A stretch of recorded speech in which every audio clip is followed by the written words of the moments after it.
We were kids when we became inseparable, two souls running through our big city, sharing secrets under flickering street lights. He was my brother, not by blood, but the one I trusted with my dreams, my fears, my future.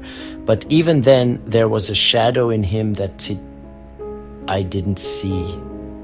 He'd say cruel things about Jewish people with a sneer and a venom that chilled my blood. They're the worst, he'd say, laughing like it was a game. I didn't think much of it, thinking it was just silly teenage talk.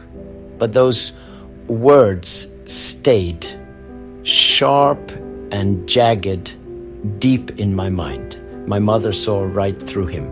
When I was just a teenager, she pulled me aside, her voice low but firm. That boy is competing with you, always watching, always wanting. What you have, she said.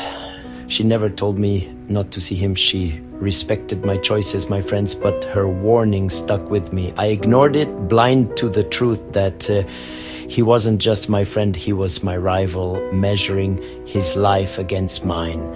The first betrayal came when I was ready to go back to school in the United States. My passport, my key to a new chapter, vanished. I tore my world apart, panic eating at me, only to find out he had stolen it. He smiled, called it a joke, but his eyes gave away a malicious glint, the pleasure of holding me back. It wasn't a joke, it was sabotage. Over the years, it became a pattern. He spread lies among our friends, lost my documents, even called my verge, my university with a made-up story to mess up my enrollment. Each act was calculated, a twisted attempt to get ahead of me, to stop me from getting what I wanted.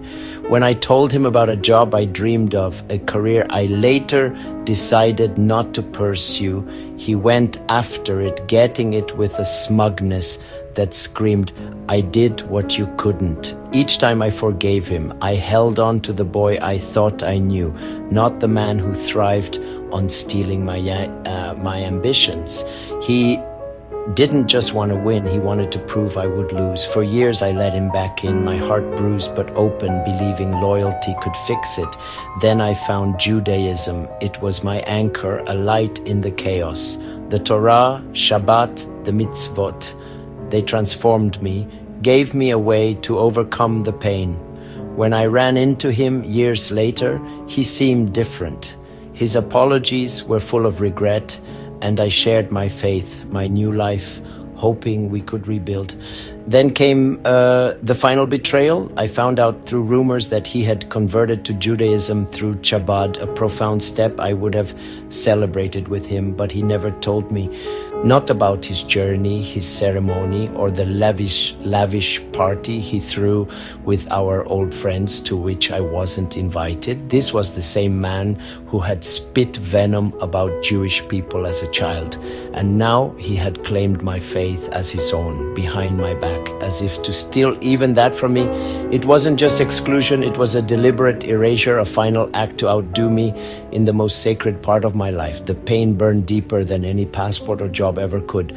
For 45 years, I forgave him again and again.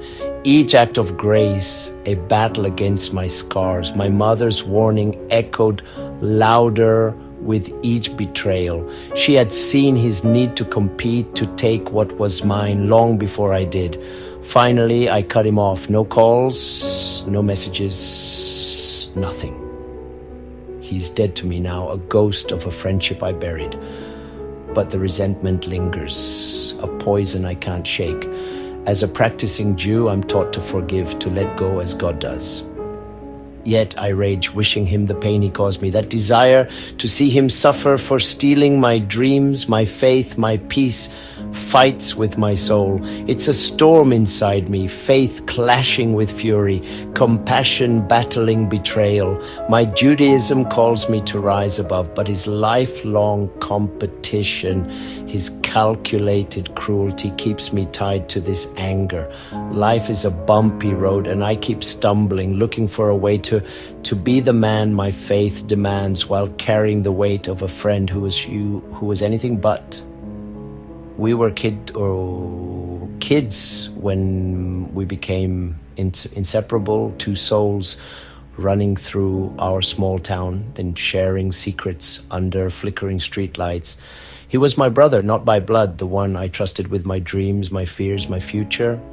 But even then, there was a shadow in him that I didn't see. Then I found Judaism. It was my anchor, a light in the chaos. Thank you for visiting my channel and encouraging people to like and subscribe so I can keep creating touching stories like this at the end. I did everything I could to help him immigrate to the United States, even things I should never have done. I also helped him settle down and get a great job in America. Thank you for listening, and please don't forget to subscribe. This video is just a small help for those going through this. Life goes on, and although it hurt me, today I am a successful and happy person. I have someone who loves me and many friends. Never let something like this destroy you or make you feel less. Thank you for watching the video, and may our Creator in heaven always bless you.